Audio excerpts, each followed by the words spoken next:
Assalamualaikum semua, bersama Datin Connie dijemput khas di sini. Welcome to Kokoci TV. Hari ini Datin Connie nak kongsi sikit pasal hisap rokok dalam filem terbarunya. Mimi Lana batuk-batuk sampai sakit dada.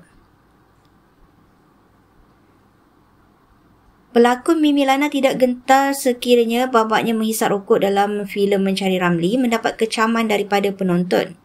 Malah Mimi atau nama sebenarnya Mimi Rozaina Abidin 30 tahun beranggapan sekiranya dia menerima kecaman itu menadakan karakternya sebagai Yasmin menjadi. Saya tidak mahu tolak untuk lakonan babak berkenaan sebab filem ini merupakan zaman 70-an. Jadi itulah budaya mereka dulu. Jadi kenapa perlu untuk saya tolak kan? Kalau ada yang kecam maksudnya watak tu menjadilah. Saya tak kisah dengan respon netizen sebab yang merokok tu bukan saya. Itu adalah Yasmin, katanya kepada M-Star.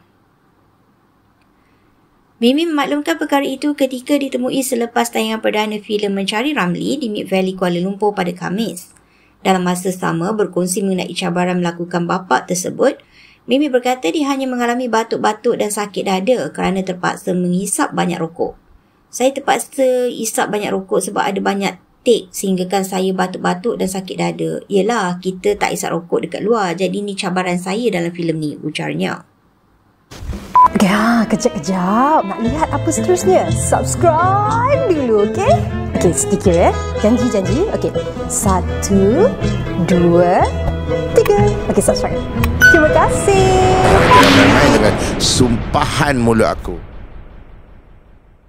Cik Kihah nak pesan sikit ni. Rujukan kami ambil ni adalah dari artikel yang dipetik di media hiburan.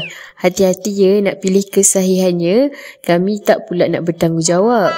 Cik Kihah suggest anggap sajalah semua ni sebagai hiburan dan bukan sebagai satu gosip yang boleh disampaikan di tingkap jiran-jiran.